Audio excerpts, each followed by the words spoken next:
지지난주에 우리 11조와 관련된 말씀을 함께 살펴보고 수요일 때나 주일 오전에 둘 중에 하나를 택해서 이어지는 말씀을 계속 살펴보겠다라고 말씀을 드렸습니다. 근데 이제 그 말씀이 있고 나서 이제 성도들 중에서 주일 오전에 아무래도 많은 분들이 함께하는 시간에 말씀을 듣는 것이 더 좋지 않겠나라고 이야기하셔서 오늘 오전에 지난주에 살펴봤던 말씀에 이어서 계속해서 말씀을 살펴보려고 합니다. 그래서 이제 다시 그 내용들을 정리하는 시간도 좀 필요하겠다 싶습니다. 그때도 말씀을 드렸듯이 예수님은 공생의 사역을 하시던 중에 직접적으로 너희는 하나님의 백성이니 11조를 드려야 된다. 율법의 규례대로 믿음의 사람들답게 11조를 드려야 된다라고 직접적인 말씀을 하신 적은 없었더랬습니다. 오늘 우리가 읽었던 본문 말씀, 이 말씀 중에 11조의 정신에 관해서 말씀하신 것이 예수님의 공생의 사역 가운데 11조를 언급하신 유일한 말씀입니다. 근데 이제 예수님께서 이 말씀을 하신 것은 당시 종교 지도자들을 향해서 하셨던 말씀으로서, 당시 종교 지도자들은 자신들이 얻었던 소득에서 단 하나의 오차도 없이 콩 한 조각도 정확하게 세물해서 11조를 굉장히 철저하게 드리는 삶을 살고 있었더랬습니다. 그리고 이제 그것을 자기들의 의로 여기면서 11조 생활을 하지 않는 사람들을 비난하고 정죄하고 책망함으로써 상대적인 우월감을 드러내었던 사람들이 당시 종교 지도자들입니다. 근데 이제 예수님께서는 그렇게 11조를 철저히 하고 있는 당시 종교 지도자들을 향해서 너희들이 그렇게 11조를 잘 드리고 있는지는 모르겠지만 11조의 정신인 정의와 국률과 믿음, 이 세 가지 정신은 전혀 없이 그냥 너희들 의를 드러내고 너희들의 믿음을 자랑하기 위한 수단으로, 한마디로 너희들을 가시하기 위한 수단으로 11조를 드리고 있다라고 말씀하시며 그들의 11조 생활을 강하게 책망하시지 않았습니까? 그러니까 이제 예수님께서 직접적으로 11조를 드려야 된다, 이런 언급은 하신 적은 없지만 11조는 자기 의를 드러내고 자신을 가시하기 위해서가 아니라 정의와 국률과 믿음의 정신으로 11조를 드려야 된다라는 말씀을 통해서 모든 믿는 사람들은 하나님 앞에 온전한 11조를 드려야 된다라고 가르쳐 주신 것이나 다를 바 없는 겁니다.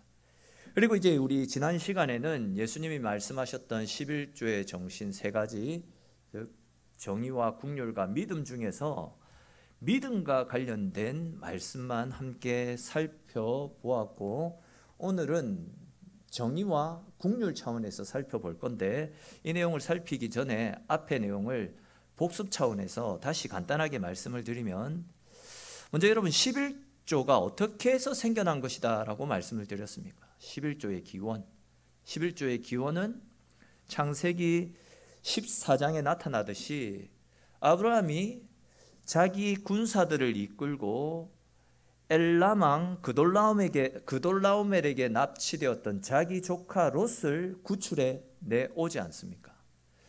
당시 그 지역에 5개 나라가 연합국을 형성해서 그돌라오멜 왕, 엘람의 왕 그돌라오멜에게 맞섰지만 다 패하고 나가 자빠졌습니다. 그런데 아브라함은 불과 318명, 자기 집에서 기른 사병으로 엘람이라는 초강대국을 물리치고 조카 롯을 구출해냈습니다. 그렇게 이제 전쟁에서 이기고 돌아오는 길에 살렘 왕 멜기세덱이 아브라함을 맞이하면서, 아브라함이요, 가나안의 5개 나라가 연합해도 이기지 못했던 엘람을 이긴 것은 당신이 잘나서도 당신이 특출해서도 아니고 하나님께서 그 대적을 당신의 손에 붙여주셨기 때문입니다. 즉 당신이 이길 수 있었던 것은 하나님의 은혜로 말미암은 승리입니다. 그러니 하나님께 감사와 영광을 돌려드립시오 라는 말로 아브라함을 칭찬하고 아브라함을 높여주었습니다. 그러자 이제 그 말을 들었던 아브라함이, 맞습니다, 제가 엘람을 이길 수 있었던 것은 전적인 하나님의 은혜입니다. 하나님이 제 삶의 근원이시고 제 승리의 기초입니다. 그러므로 저에게 승리를 허락하신 제 삶의 근원이 되시는 하나님께 이번 전쟁에서 가지고 온 전리품의 10분의 1을 드리겠습니다 라고 선언을 하고 11조를 드리지 않습니까? 이것이 11조의 기원이다 라는 거죠. 그리고 훗날 아브라함의 손자였던 야곱도 자기를 죽이려고 덤벼들었던 자기 형 에서의 눈을 피해서 자기 외삼촌 라반이 살고 있는 밧단 아람으로 급하게 도망을 가잖아요. 그러던 중에 이제 베델이라는 곳에 들려가지고 하나님 앞에 서원 기도를 합니다. 하나님께서 저를 안전하게 지켜주시고 다시금 제 고향으로 돌아올 수 있도록 은혜를 베풀어 주시면 제가 반드시 제 소유의 10분의 1을 하나님께 드리겠습니다 라고 소원을 하고 훗날 하나님의 은혜로 자기가 다시 고향으로 돌아오는 날이 되자 제가 여기까지 올 수 있었던 것은 하나님의 은혜입니다. 하나님의 은혜로 여기까지 왔고 제가 모은 모든 소유의 주인도 하나님이십니다 라는 그런 믿음의 고백과 함께 11조 예물을 하나님 앞에 드리지 않았습니까? 그러니까 이제 야곱 그리고 아브라함이 드렸던 11조를 통해서 알 수 있듯이 11조는 하나님이 내 삶의 주인이십니다. 그리고 저는 오직 하나님의 은혜로 말미암아 살아가는 사람입니다 라는 그런 믿음의 고백으로 드리는 것이 11조다 그렇게 말씀을 드렸더랬습니다. 그리고 이제 아브라함의 후손 중 믿음이 있는 사람들은 이런 아브라함의 마음 정신을 이어받아서 자기들도 믿음의 고백을 담아서 하나님 앞에 11조 생활을 이어가고 있었더랬습니다. 그러다가 이제 언제 하나님이 이 11조를 율법으로 명문화시키 놓으셨다라고 말씀을 드렸더랬습니까? 이스라엘 백성들이 가나안에 들어가기 직전 하나님께서 레위기 27장 30절에 기록된 말씀처럼 땅에서 거두는 모든 소산물, 즉 너희가 가나안 땅에 들어가서 그 땅에서 일해서 거두는 모든 소산물의 10분의 1은 11조로 하나님께 드려야 된다라고 율법으로 명문화를 시켜 놓으셨습니다. 그런데 왜 하나님께서 가나안을 목전에 두었던 그 이스라엘 백성들에게 그 땅에서 나는 소산물의 11조를 드려야 된다라는 명령을 하셨다고 말씀드렸습니까? 왜 이런 명령을 하셨다라고 했죠? 지금까지 그들은요 광야 생활을 하면서 하나님이 보내주셨던 만나를 먹으면서 생활했잖아요. 원래 광야에는 먹을 것이 아무것도 없는 것이 정상입니다. 근데 이제 그런 광야에서 그 많은 사람들이 40년 동안 굶지도 않고 하늘에서 내려오는 만나를 먹는 거, 이거 완전 기적이거든요. 기적. 그런 기적들을 그들이 경험하면서 이 만나는 하나님이 우리에게 주신 것이구나, 하나님의 은혜로 우리가 먹고 사는 거구나, 이걸 인식하면서 광야 생활을 보내고 있었던 겁니다. 그런데 이제 그 만나가 이스라엘 백성들이 가나안 땅에 들어가는 그 즉시 그치게 됩니다. 그리고 가나안에서부터는 만나로 생활하는 것이 아니라 그들이 땀을 흘려서 땅을 가꾸고 논밭을 일구어야지만 그 땅에서 나는 소산물을 먹을 수 있게 되는 겁니다. 그렇게 되면 어떤 일들이 발생하게 되냐면 그들 마음 가운데 만나는 하나님께서 우리에게 주신 은혜로 우리가 먹고 살아갈 수 있었는데 가나안 땅의 소산물은 내가 땀 흘렸잖아, 내가 수고하고 내가 노력해서 내가 가꾼 열매를 먹게 되는데 내 노력의 결과다, 이 땅의 소산물은 내 수고의 결실이다, 이런 생각을 하게 될 가능성이 굉장히 크지 않겠습니까?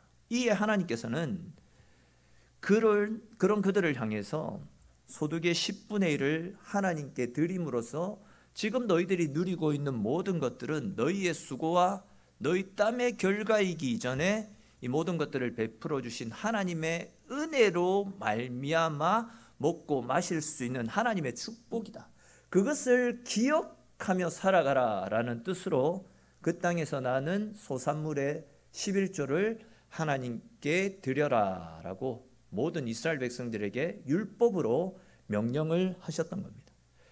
그러니까 이제 예수님께서 말씀하신 11조의 정신 세 가지 중에서 믿음의 요소는 앞에서 쭉 말씀드렸던 것처럼 주님이 내 삶의 주인이시고 내가 누리고 있는 모든 것들은 주님께서 주신 은혜의 결과물입니다. 은혜의 선물입니다 라는 이런 믿음으로 드리는 것, 이것이 바로 11조라는 것이고, 우리는 이런 믿음으로 11조를 드려야 한다라고 말씀을 드렸습니다.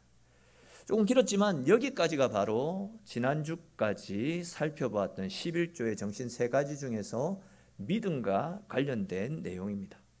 그리고 이제 예수님께서 말씀하셨던 11조의 정신 중 정의와 국률과 관련된 정신이 남아 있는데, 이 두 가지는 조금 겹치는 부분들이 있습니다. 그렇기 때문에 오늘 이 시간 가운데는 정의와 관련된 말씀에 좀 비중을 두고 이 내용들을 살펴볼 건데, 우리 이와 관련해서 민수기 18장 21절에 기록된 말씀 같이 한번 보겠습니다.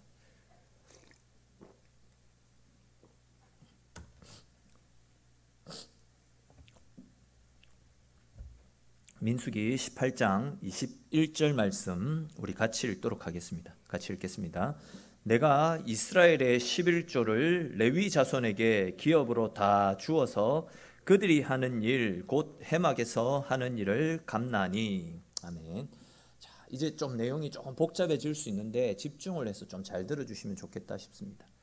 앞에서 살펴본 것처럼 하나님은 모든 이스라엘 백성들에게 너희가 얻는 모든 것은 하나님의 은혜로 말미암아 이루어진 것임을 기억하고 11조를 드리라라는 명령을 주시지 않았습니까? 근데 이제 금방 읽었던 민수기 18장에 기록된 말씀을 보시면 그렇게 드린 11조를 누구에게 줘라라고 말씀하고 있습니까? 그렇죠. 레위인에게 그 11조를 드리라라고 이야기하고 있습니다.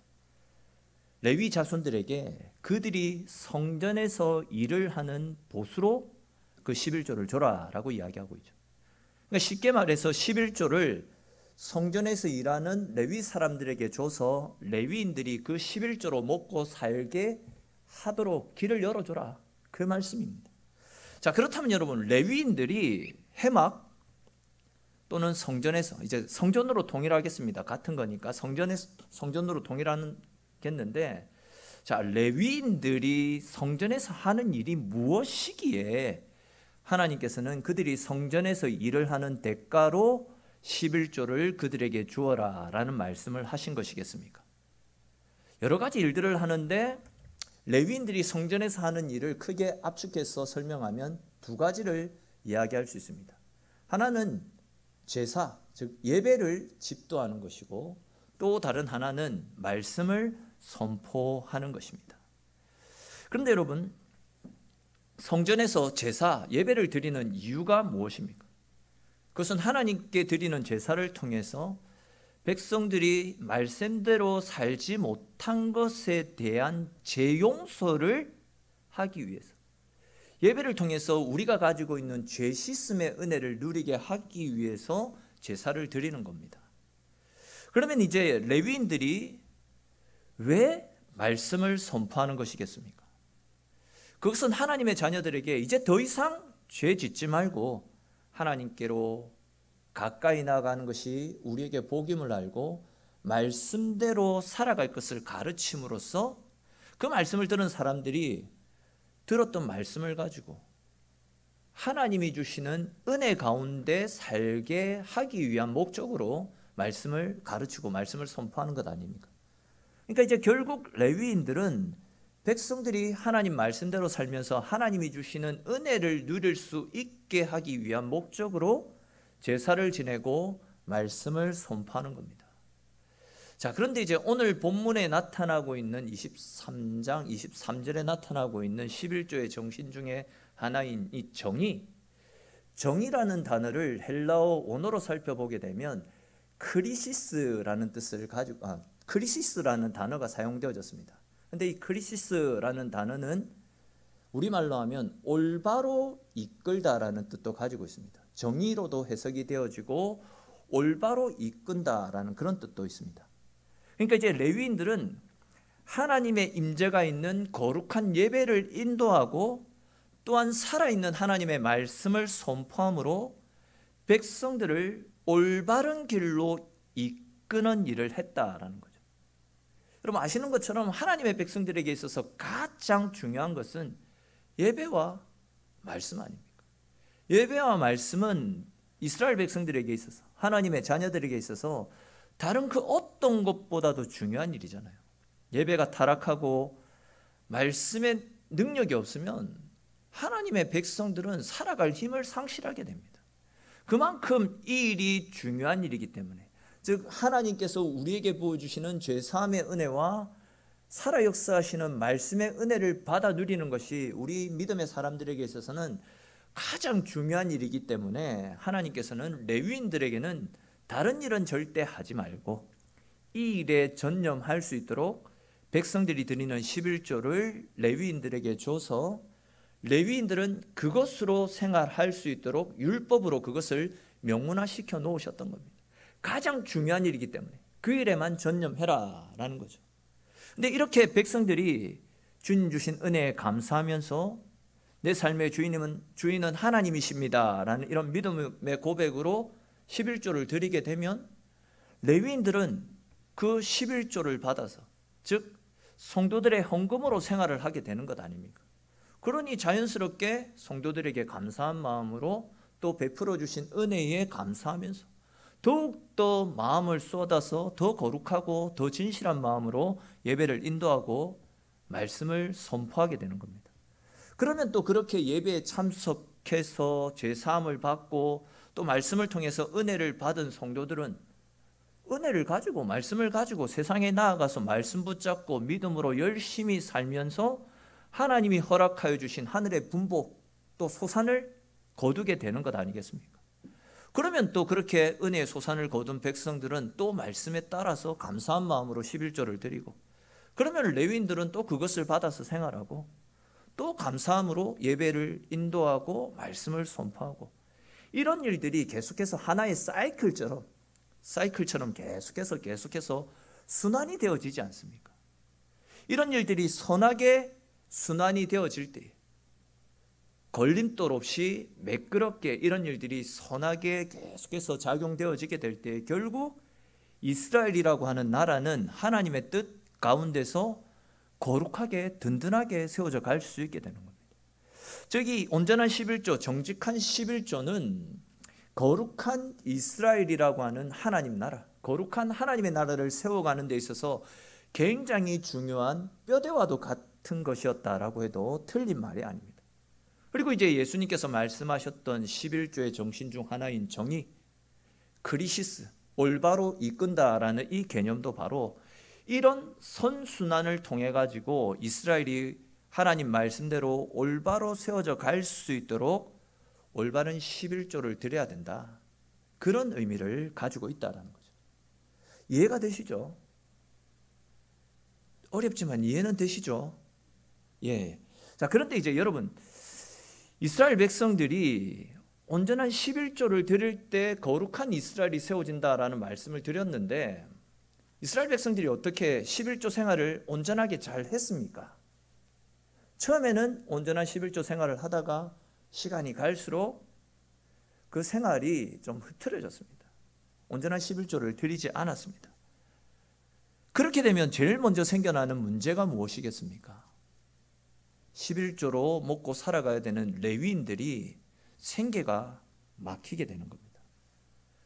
그러다 보니까 먹고 살아가야 되니까 레위인이면서도 성전을 떠나서 다른 직업을 쫓게 되는 겁니다.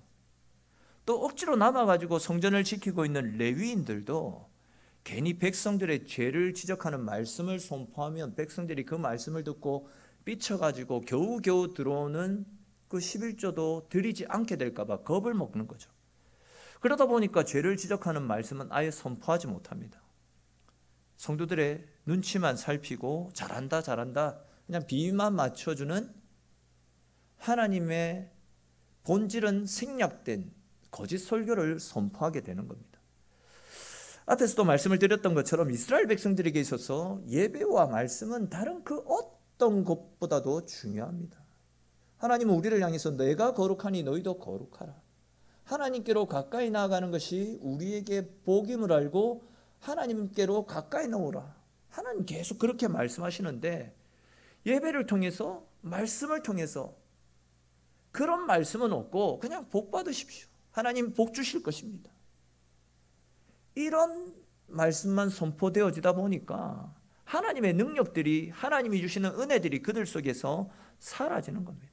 그들의 힘과 능력이 바로 예배고 말씀이다 라고 했는데 예배가 타락하고 말씀 속에 본질은 사라지고 없으니까 백성들은 말 그대로 하나님이 주시는 은혜를 상실하고 하나님으로부터 비롯되어지는 말씀의 능력, 예배의 능력을 받아 누리지를 못하는 겁니다. 그런데 레위인들이 먹고 살아갈 일이 막막하다 보니까 백성들의 눈치를 살피느라고 진짜 전해야 될 하나님의 말씀, 진짜 살아 역사하시는 하나님의 은혜는 선포하지 않고, 즉 하나님의 뜻대로의 예배가 아니라 백성들의 기분을 맞추는 예배를 드리는데 그 예배 가운데 무슨 은혜와 무슨 능력이 살아나겠습니까? 그러다 보니까 백성들은 더욱더 하나님으로부터 멀어지게 되고 하나님과 상관없는 삶을 살게 되는 겁니다. 말 그대로 내가 내 삶의 주인이고 내가 수고해서 일군 땅에서 내 노력의 결실로 열매를 얻었는데 11조는 무슨 11조입니까? 믿음이 타락하니까 하나님이 내 삶의 주인입니다라는 이런 고백들이 그들 삶 가운데 사라지게 되는 겁니다. 이런 그들의 죄를 질책해야 되는 사람들이 레위인인데 그들은 백성들의 눈치를 살피느라고 말씀을 말씀대로 선포하지 못했습니다. 그러다 보니까 선순환이 되어져서 이스라엘을 건강하게 세워나가야 되는 것이 11조인데 그것이 악순환이 되다 보니까 그런 악순환들을 통해서 이스라엘이 점점 멸망에 가까운 죄로 물들어진 퇴색한 나라로 바뀌어버리고 말았던 겁니다. 이스라엘 가운데 일어났던 이런 악순환의 폐허를 잘 들여다볼 수 있는 말씀이 사사기서에 나타나는데 그 중에서도 사사기 17장 말씀을 우리 한번 살펴보면 좋겠다 싶습니다. 사사기 17장 5절부터 7절까지의 말씀을 같이 한번 읽어보겠습니다. 사사기 17장 5절에서 7절까지 말씀입니다. 그 사람 미가에게 신당이 있으므로 그가 에봇과 드라빔을 만들고 한 아들을 세워 그의 제사장으로 삼았더라. 그때에는 이스라엘에 왕이 없었으므로 사람마다 자기 소견에 옳은 대로 행하였더라. 유다 가족에 속한 유다 베들레헴에 한 청년이 있었으니 그는 레위인으로서 거기서 거류하였더라. 아멘. 자, 여러분 우리가 금방 읽었던 이 사사기서 말씀의 핵심 구절이 무엇입니까? 사사기서의 핵심이 무엇입니까? 조금 전에 읽었던 17장 6절에 기록된 말씀 우리 다시 한번 읽어봅시다. 17장 6절 말씀 다시 한번 읽겠습니다. 그때에 이스라엘에 왕이 없었으므로 사람마다 자기 소견에 옳은 대로 행하였더라. 아멘. 자, 여기에서 말씀하는 이스라엘에 왕이 없었다라는 이 말씀은 좀 의인화된 표현입니다. 이스라엘의 실질적인 왕은 누구입니까? 하나님입니다. 하나님이 그들의 왕인데 그들은 하나님을 왕으로 인정하지 않았습니다. 하나님과 상관없는 삶을 살았습니다. 내 멋대로 내 마음대로의 삶을 살았다라는 겁니다. 레위인들이 말씀대로 살지 못하는 사람들을 생명으로 이끌어야 되는데 먹고 살 일이 막막하니까 다 떠나가니까 그 일을 해주는 사람이 없습니다. 그러다 보니까 자기가 왕이 되어서 자기 하고 싶은 대로 자기 멋대로의 삶을 살아가고 있었다라는 겁니다. 이런 악순환이 계속 퍼져나가면서 그들은 신앙에서 점점 멀어졌고 하나님이 왕이 아닙니다. 내가 왕입니다. 내 멋대로 살랍니다. 이런 삶이 그들 가운데 고착화되어지고 있었던 겁니다.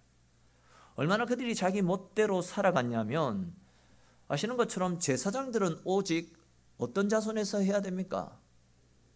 그렇죠. 레위 자손 가운데서도 아론의 자손들만 제사장직을 감당할 수 있잖아요.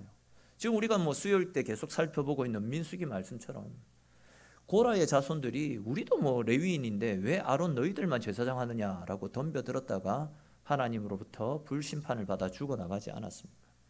즉 하나님은 레위 지파 그 중에서도 아론 자손이 아닌 사람들이 제사장 일을 하는 것을 원치 않으셨습니다. 그런데 우리 17장 1절 말씀 한번 보실래요? 17장 1절 사사기 17장 1절 이게 보시면 에브라임 산지에 미가라는 사람이 있었다라고 말씀하고 있습니다.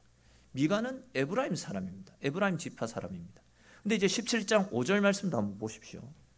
이 미가가 그들의 삶을 이끌어주는 레위인들이 없으니까 어떤 짓을 하냐면 하나님이 가장 싫어하시는 우상 숭배를 아무렇지도 않게 하고 있습니다. 근데 그것으로도 모자라가지고 자기 아들을 제사장으로 세우고 있습니다. 제사장은 오직 레위 지파 사람만이 할 수 있는데 에브라임 지파에 속한 자기 아들을 제사장으로 세웠던 겁니다. 이 제사장이 얼마나 겁이 나고 거룩한 직분인데 아무나 해서는 다 죽어나가는 거 우리 민수기에 살펴보고 있잖아요. 근데 겁 없이 말씀이 얼마나 두려운지 모르니까 겁 없이 자기 아들을 함부로 제사장 자리에 앉히고 있었다는 거예요.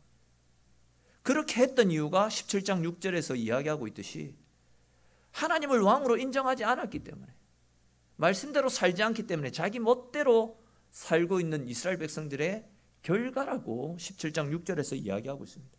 그리고 이제 17장 7절 8절을 계속 보시면 유다의 베들레헴 땅에 레위인 청년이 있었다라고 말씀을 하면서 8절에서는 그가 거주할 곳을 찾아 유다를 떠나 에브라임 땅에 있는 미가의 집으로 갔다라고 말씀하고 있잖아요.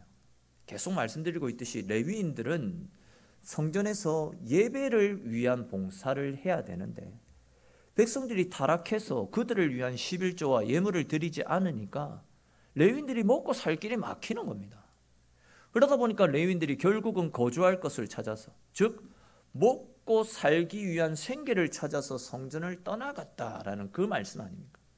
그리고는 이제 에브라임 땅에 있는 미가라고 하는 굉장히 큰 부자의 개인 제사장으로 취직을 합니다. 여러분, 제사장은 하나님의 말씀을 대언하는 하나님께 속한 사람이지, 제사장이 한 개인의 소유물이 되어가지고 한 개인을 위한 축복을 해주고 한 개인의 기분을 따라 말씀을 들려주고 한 개인의 축복을 위한 기도를 해주는, 진짜 죄송한 편이지만 레위인이 부잣집 주인의 개노릇이나 하고 있는 이런 말도 안 되는 일들이 이스라엘 백성들 가운데 일어나고 있었다라는 겁니다. 이런 이유가 결국 오늘 말씀과 관련해서 생각해 보면 그들이 11조 생활을 제대로 하지 않으니까 레위인들의 생계에 빨간불이 켜지게 되고, 그러다 보니까 자연적으로 백성들에게 선포되어져야 되는 예배와 말씀이 약해지고, 그러다 보니까 또 당연히 백성들은 타락의 길로 가서 하나님이 없는 각기 자기 소견에 옳은 대로 행하는 진짜 말도 안 되는 악순환들이 이스라엘 사회 가운데 지속적으로 일어나고 있었다라는 겁니다. 아까 11조가 건강한 이스라엘을 세워가는 하나의 뼈대와 같은 거다 했잖아요. 근데 이 뼈대가 무너지니까 이스라엘 사회 가운데 이런 악순환들이 계속해서 일어나고 있었다라는 겁니다. 예수님 시대도 마찬가지였죠. 계속 말씀드렸던 부분이지만 예수님 당시의 제사장들, 예수님 당시의 대제사장은 레위 지파의 아론 자손이 아니었고 로마 정부에다가 뒷돈을 지불하고, 즉 돈으로 제사장직을 사와서 제사장직을 감당하고 있던 사람이었습니다. 예수님 당시에는. 그러다 보니까 이제 백성들에게 올바른 말씀을 선포하고 살아있는 예배를 통해서 백성들의 영혼을 은혜 가운데 빛 가운데로 이끌어가는 일은 뒷전이었죠. 어떻게 해서든지 자기네가 로마 정부에 지불하고 얻어온 그 제사장직을 얻기 위해서 지불했던 뒷돈을 벌어들여야 되니까 그 일을 위해서 성전 안에서 부당한 방법으로 돈을 벌었죠. 백성들을 억압했고 핍박했고, 심지어 가부가 가지고 있었던 그 가부의 마지막 남아있는 생활비 2렙돈, 우리 돈으로 하면 500원도 되지 않는 그 돈마저도 헌금으로 강요해서 강탈했던 사람들, 그만큼의 행패를 부리고 있었더랬습니다. 이런 일들이 계속되다 보니까 백성들은 말씀을 못 먹어서 영적으로 배고픈 삶을 살았고, 또 그나마 가지고 있었던 그 돈도 권력층에서 다 뺏어가니까 육신적으로도 궁핍했죠. 이렇게 영적으로 육적으로 궁핍해졌는데 11조가 웬 말입니까? 그렇게 되니까 레위인들은 먹고 살 길이 없으니까 사사기서 말씀에서 살펴본 것처럼 레위인직을 포기합니다. 성전을 떠납니다. 아니면 억지로 남아있는 사람들은 먹고 살기 위해서 권력층에 빌붙어 가지고 성전 안에서 병들고 장애가 있는 짐승들을 비싼 값에 팔고 또 고액의 한전 수수료를 매겨가지고 부당한 이득을 챙기면서 백성들의 고열을 빨아먹지 않았습니까? 예수님께서 성전 정화 사건 가운데 그런 불법을 행하고 있는 지도자층, 그들의 상을 뒤엎고 내 집은 만민이 기도하는 집이라 일컬음을 받아야 된다라고 하셨는데 너희는 왜 내 집을 강도의 소굴로 만드느냐라고 말씀하시며 그 레위인들을 강하게 질책하시지 않았습니까? 그들의 포악함은요, 고아나 가부와 같은 사회적 약자들에게도 계속해서 이루어졌습니다. 그들은 돈을 벌기 위해서 가부의 마지막 남아있었던 마지막 두 랩돈 생활비 전부도 다 빼앗아 갔었다라고 말씀을 드렸지 않습니까? 그들에게는 자비와 국률이라고는 전혀 없었더랬습니다. 11조 정신 중에 하나가 국률 아닙니까? 자비. 자, 우리 이와 관련해서 신명기 14장 29절에 기록된 말씀 한번 같이 읽겠습니다. 신명기 14장 29절에 기록된 말씀 같이 읽겠습니다. 너희 중에 분깃이나 기업이 없는 레위인과 내 성중에 거류하는 객가 및 고아와 가부들이 와서 먹고 배부르게 하라. 그리하면 내 하나님 여호와께서 내 손으로 하는 범사에 내게 복을 주시리라. 아멘. 자, 보시면 하나님은 11조를 가지고 레위인들의 기업으로 주라라고 말씀을 하셨고, 그와 더불어 나그네와 고아와 가부들도 먹고 배부를 수 있도록, 즉 이스라엘 백성들 가운데 굶주리는 사람이 없도록 그 11조를 가지고 자비를 베푸는 일에 사용하라라는 말씀도 하셨잖아요. 즉 11조를 레위인들의 생활비로 주어 이스라엘이 말씀대로 세워져가는 정의로운 나라가 될 수 있게 하라라는 말씀과 함께 그 11조를 가지고 고아와 가부들도 같이, 가난하고 소외된 사회적 약자들도 같이 먹고 마실 수 있도록, 즉 그들을 돌아보고 섬기는 일에 그 11조를 사용하라라고 분명히 말씀을 하셨습니다. 근데 우리가 살펴본 것처럼 구약 시대에도 그랬고 예수님 당시에도 그렇고 11조가 국률을 베푸는 일에, 자비를 베푸는 일에 전혀 사용되지 않고 있었습니다. 특별히 예수님 시대에는 앞에서도 언급했듯이 자비를 베풀어야 되는 레위인들이 오히려 가부의 재산을 삼켰습니다. 가난한 자들에게 땅을 담보로 돈을 빌려주고 나서 그것을 빌미로 높은 고리 이자를 받아 먹었고, 그 돈을 갚지 못하면 땅을 빼앗고 또 그들을 노예로 팔아버리는 만행을 서슴지 않고 저지르며 살고 있었습니다. 자비라고는 눈꼽만큼도 찾아볼 수 없었죠. 오로지 내 배부름, 내 만족, 내 기쁨, 내 이익을 위해서 권력을 휘두르고 있었던 겁니다. 그리고 그들은 그렇게 온갖 불법을 동원해서 벌어들였던 그 돈을 가지고 불의한 싹이죠. 그러한 불의한 싹을 가지고 하나님 앞에 11조를 드렸습니다. 그들이 드린 11조는 믿음의 고백도 전혀 없었고 이스라엘이라는 나라를 말씀으로 세워나가야 된다라는 정의의 정신도 전혀 없었고, 국률을 베풀어야 되는 대상들에게 오히려 그런 만행을 저지르는 사람들에게서 국률의 정신, 이런 것들이 조금이라도 남아 있었겠습니까? 11조는 믿음과 정의와 자비, 이런 마음으로 드려야 되는데 그런 거는 쏙 빼먹고 오히려 백성들을 강탈해가지고 벌어들였던 그 수입으로 11조를 드리는데 예수님이 그거 모르시겠습니까? 그런 이유로 예수님께서는 당시 종교 지도자들을 향해서 너희들 11조만 드리면 뭐하냐? 너희에게는 정의도 없고 국률도 없고 믿음도 전혀 없이 그냥 너희들을 가시하기 위한 마음으로 백성들의 것을 빼앗아서 11조를 드리는데 그런 너희들에게 하나님의 진노가 임할 것이다 라고 오히려 그들을 책망하시지 않습니까? 아니, 이거는 저주를 선포하는 겁니다. 책망이 아니고 저주를 선포하고 있는 겁니다. 하 있을진저 너희에게 지옥의 진노가 임할 것이다, 그 말씀을 하고 있는 겁니다. 그렇습니다. 여러분, 우리는 예수님의 이 말씀 앞에 우리들의 11조 생활, 우리들의 헌금 생활에 대해서도 한번 생각해 볼 필요가 있습니다. 여러분, 과연 나는 어떤 마음으로 11조를 드리고 어떤 마음으로 헌금 생활을 하고 있습니까? 지난 시간에도 말씀드렸듯이 절대 11조는 저주의 수단이 아닙니다. 즉 11조 드리지 않으면 내가 벌받아 하나님의 심판을 받겠지. 또한 11조 많이 드리면 하나님이 나에게 복을 쌓을 곳이 없도록 붓지 아니하나 보라. 그것처럼 하늘의 복으로 풍성하게 채워주시기 위한 복받는 수단으로 11조를 드리는 것이 아니다라는 겁니다. 이와 관련된 말씀도 드릴 게 많지만 그냥 시간 관계상 요쯤에서 말고요. 예수님 당시의 종교 지도자들이 여러분 얼마나 철저하게 11조 생활을 했습니까? 만약 11조 생활이 복받는 비결이라면, 하늘의 복을 넘치도록 받게 되는 복의 통로가 된다면, 그렇게 철저하게 11조 생활했던 이 종교 지도자들, 예수님으로부터 칭찬 들어야 되잖아요. 근데 칭찬을 들었던 것이 아니라 오히려 너희에게 지옥의 형벌이 떨어질 것이다 라고 하 있을진저 외식하는 바리새인들과 서기관들이, 너희들 11조 거짓말이다, 가짜다, 정신은 없고 형식만 갖춘 가짜다, 하 있을진저 오히려 책망을 듣지 않았습니까? 또한 여러분, 11조를 나를 가시하고 나를 드러내기 위한 수단으로 드려서는 안 됩니다.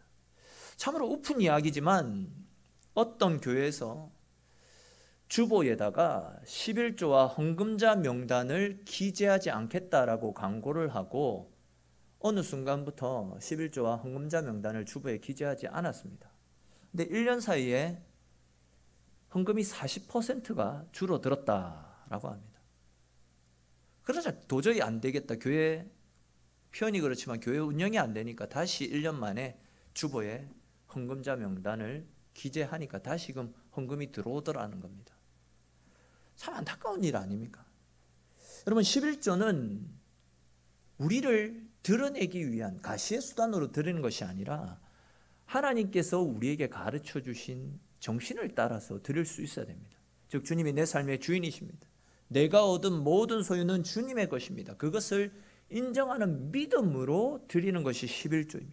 또한 우리들이 드리는 온전한 11조가 건강한 목회자를 만들고, 그 목회자는 말씀이 살아있는 성령이 역사하시는 예배를 통해서 성도들을 살리고 교회를 살리는 겁니다.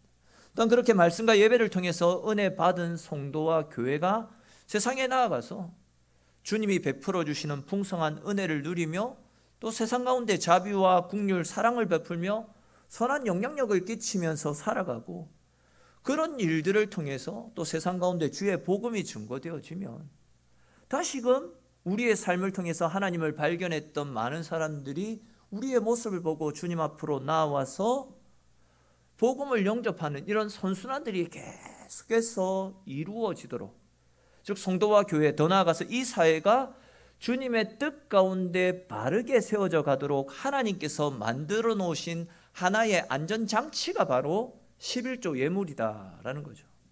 이런 일들을 조금 다른 관점에서 생각해 보면 결국 11조는 내 영혼을 살리는 것이고 교회를 살리는 것이고 이 사회, 이 공동체를 살리는 선순환의 역할을 하는 것이 11조다라는 겁니다. 그러므로 이 11조와 관련된 이러한 의미들을 제대로 아시고 하나님이 내 삶의 주인임을 믿는 믿음으로, 또한 정의와 긍휼, 사랑과 긍휼의 마음으로 주님이 기뻐하시는 올바른 예물 생활을 잘 감당해 나가심으로 하나님으로부터 칭찬 듣고, 또 우리의 성김과 헌신을 통해서 교회와 이 사회가 주의 뜻 가운데 언제나 거룩하고 진실하게 세워지는 축복을 누릴 수 있게 되기를 주님의 이름으로 축원합니다. 우리 오늘 주신 말씀들을 생각하면서 같이 한번 기도드렸으면 좋겠습니다. 오늘 나누었던 이 11조의 세 가지 정신들을 기억하며 하나님, 헌물이 나를 드러내고 가시하는 수단이 아니라 정말 주의 교회를, 이 사회를 주의 뜻 가운데 온전하게 세워가기 위한 목적으로 바른 생각으로 바른 예물 생활, 바른 헌물 생활 감당해 나갈 수 있도록 또 우리 각자에게 주신 말씀을 따라 하나님 앞에 같이 기도드리겠습니다.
감사합니다. 우리 찬송가 211장 찬송 드리시면서 준비한 예물 하나님께 드리겠습니다.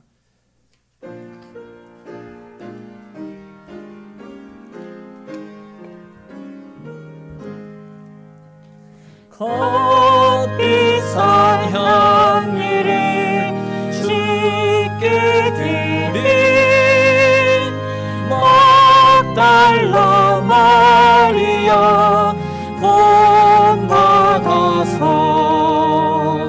향기란 산재미 주님께 바치리 사랑의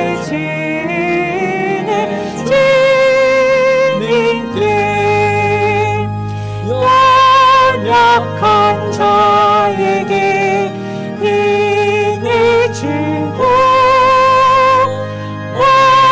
어두운 세상에 빛을 비춰 성실과 인내로 내 형제 이끌리 사랑의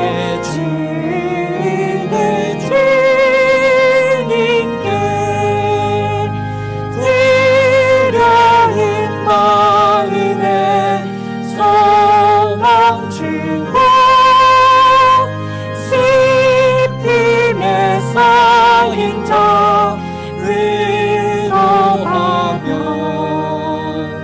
길 잃은 자들을 진정히 이끌리 사랑의 주님의 주님께 인생의 학원을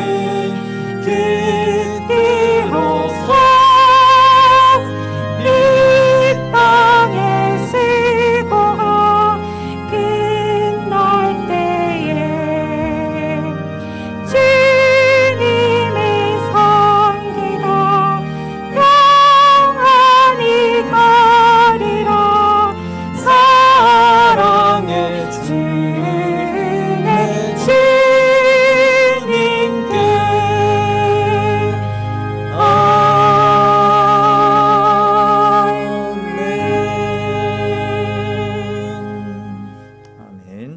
교회 앞에 간구 말씀드리겠습니다. 영육간에 연약한 성도들의 빠른 치유와 회복을 위해서 또한 우리 연로하신 어르신들의 건강을 위해서 수시로 마음을 모아 중보해 주시면 감사하겠습니다. 계속 간구드린 대로 오늘부터 해서 점심시간 3층 식당에서 점심 식사가 시작되어집니다.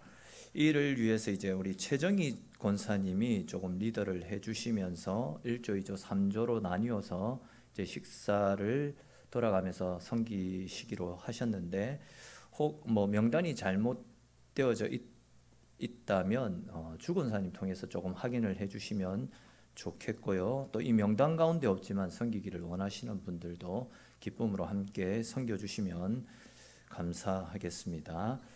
10월 첫째 주부터 해서 이제 사랑방 모임을 시작할 겁니다. 그래서 그 전에 우리 사랑방 리더 모임을 오늘 가지도록 하겠습니다. 오후 예배 후에 중고등부실에서 사랑방 리더 모임이 있습니다. 리더들 빠짐없이 참석해 주시면 감사하겠습니다.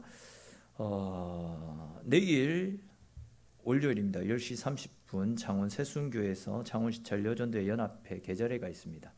참고하시고 함께 하기를 원하는 분들은 참석해 주시면 감사하겠습니다.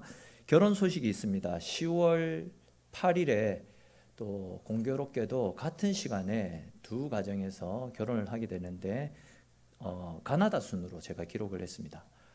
우리 이현수 집사님, 김선아 집사님 장남되는 이상민 형제, 정인아 양 결혼식이 10월 8일에 미래웨딩캐슬 5층 오페라 홀에서 있습니다. 창원 홈플러스 앞에 있고요.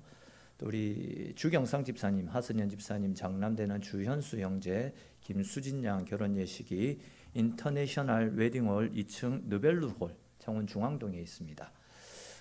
미리 좀 일정들을 밝히는 것은 시간 조정들 하셔가지고 기쁨으로 함께 축하해 주시기를 바라는 마음으로 주보에 광고를 미리 기재한 거고, 또 두 가정이 또 같은 시간대 동시에 결혼을 하다 보니까 어디에 가야지 애매할 수 있습니다. 그래서 진짜 뭐 친인척 관계에 있는 분들은 그렇게 가시고요. 아니면 한 분은 이쪽, 한 분은 또 저쪽, 그렇게 사이좋게 나눠서 가셔야지만 성도 간의 우애가 더욱더 깊어지지 않겠나 하는 생각을 하게 됩니다. 이 점 좀 참고하시고 또 함께 축하할 일이 있는 분들 많이 축하해 주시면 감사하겠습니다. 그리고 우리 8월부터 해가지고 8월 16일부터 해서 9월 첫 주까지 21일 특별 기도회가 있었는데 많은 분들 함께 해주시고 또 열심으로 참여해 주셔서 감사합니다. 주님께로 가까이 하는 것이 우리에게 복이다라는 주제로 함께 새벽 기도회 또 저녁 기도회를 가졌는데, 그때 나누었던 말씀들처럼 언제나 하나님께 함께하기 위해서 애쓰고 힘쓰므로 그런 삶을 살아가는 우리들에게 주시는 하나님의 복을 많이 받아 누렸으면 좋겠고요. 또 이 일을 시작하면서 우리 선물도 드리겠다라고 공약 아닌 공약을 했었는데, 이 선물은 드러내기 위해서 하는 게 아니고, 이 시상은 드러내기 위한 시상이 아니고 그냥 참여하신 분들 격려 차원에서 드리는 시상입니다. 그래서 한 번에서 4번까지 참석하신 분들 선물이 따로 있고, 또 5번에서 9번 참석하신 분 선물이 따로 있고, 10번부터 17번 다 참석하신 분 선물이 따로 있습니다. 그래서 한 번이라도 참석하신 분들은 나가실 때 저 사무실에 책상 저 의자 있는 데 보시면 선물이 이름과 함께 있을 겁니다. 그 찾아가시면 되겠다 싶습니다. 이 일에 장로님들, 권사님들 즉 중직자들은 시상에서 제외를 했고요. 여기 보시면 장로님들, 권사님들 다 100% 가까이 다 참석을 하셨더랬습니다. 그리고 이제 일반 성도들도 참석을 많이 하셨는데, 대표로 한 분만 시상을 하려는데 1부 때는 다 받아가셨기 때문에 2부에는 지금 우리 김 장로님이 제일 연장자고 원래 장로님 시상 안 하려고 했는데, 그래서 장로님 나오셔가지고 시상을 대신 해주시면 좋겠다 싶습니다. 장로님 앞으로 나와주시겠습니까? 한 분만 그냥 제가 시상을 하고 나머지 분들은 나가실 때 받아가시면 되겠습니다. 다른 세레머니 안 하겠습니다. 전달하면 박수 쳐주시면 되겠습니다.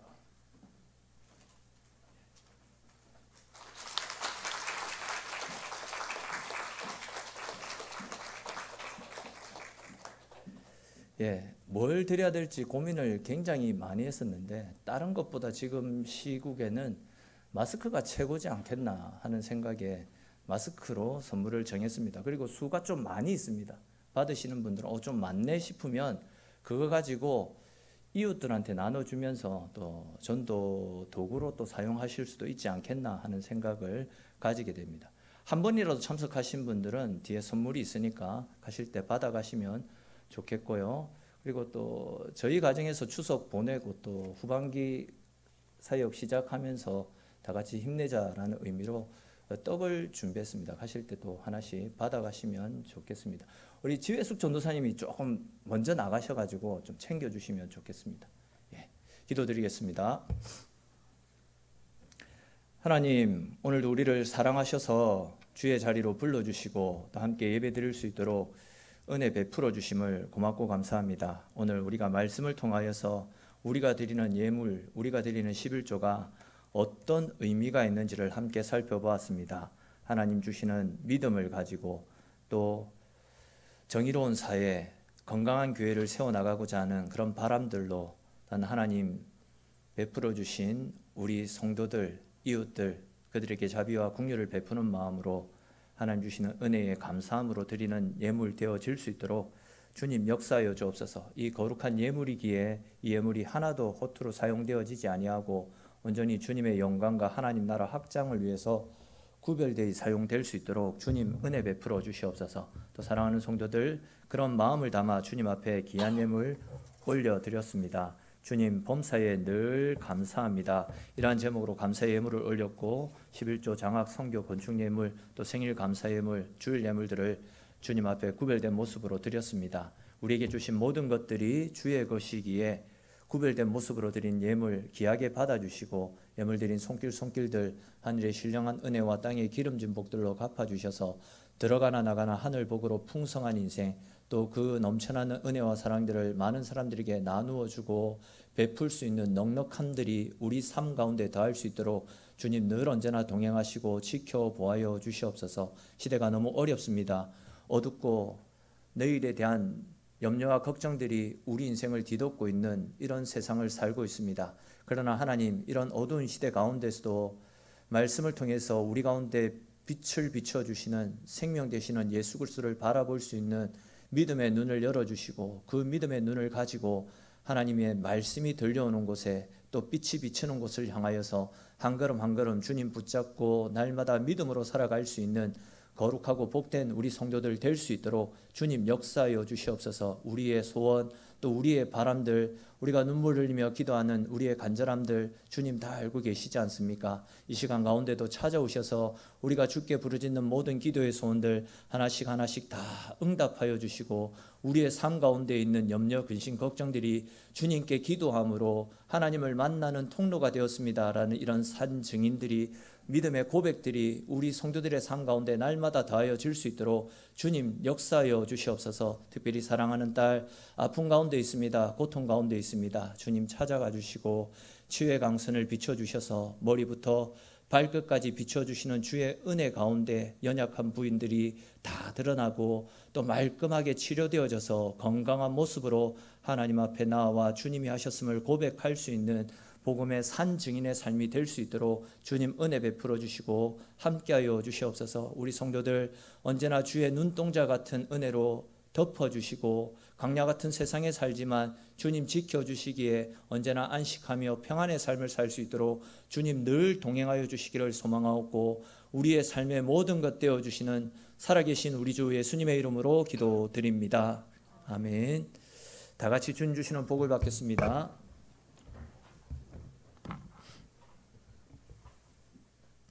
지금은 우리 주 예수 그리스도의 은혜와 하늘 아버지의 크신 사랑과 성령 하나님의 감화감동 교통하시고 충만케 하시는 은혜와 사랑이 주의 말씀을 듣고 헌물의 정신을 다시 한 번 더 생각하며 주님 뜻대로 말씀 가운데 살기를 결단하며 다짐하는 사랑하는 주의 백성들 머리 위에와 가정과 산업과 행하는 모든 범사와 주님께서 피로 값주고 사신 엘림교회 제단 위에 지금부터 영원토록 함께 있을지어다. 아멘.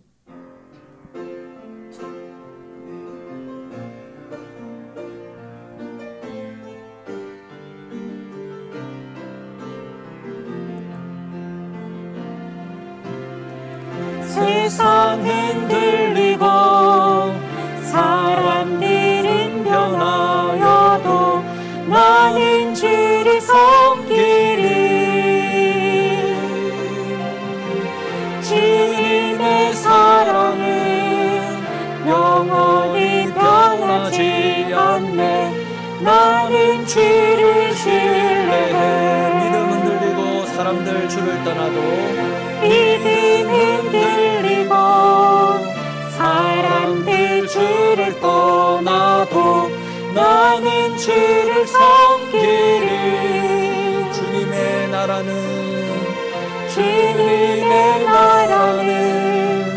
영원히 쇠하지 않네. 나는 주를 신뢰해. 오직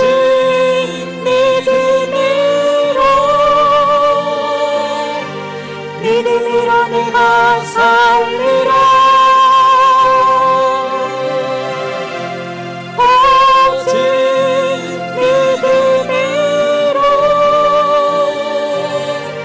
믿음으로 내가 살리라. 오직 의인은 믿음으로 말미암아 살리라. 오직 의인은 믿음으로 말미암아 살리라. 오직 의인은